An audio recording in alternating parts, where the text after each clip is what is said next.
আমি বান্দা এসেছি। আল্লাহ তুমি না রহমান, তুমি না গফফার, তুমি না সত্তার, তুমি না খালিক, তুমি না মালিক।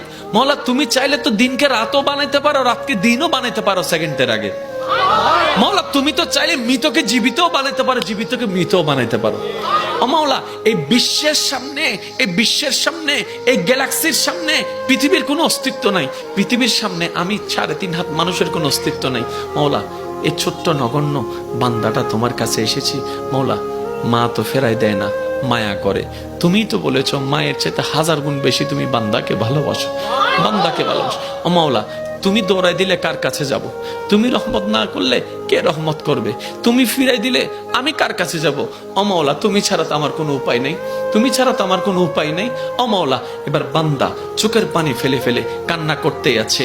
সেই কান্নার আওয়াজটা দুনিয়ার জমিনে ডানাও যদি 1 হাত না যায় হতে পারে, কিন্তু সেই আওয়াজটা রব পর্যন্ত পৌঁছায় যাচ্ছে, রব পর্যন্ত পৌঁছায় যাচ্ছে। যে চোখের পানিটা চোখ থেকে জোরে জোরে গালের মধ্যে শুকাই যাচ্ছে, যাই নামাজে বিলীন হয়ে যাচ্ছে।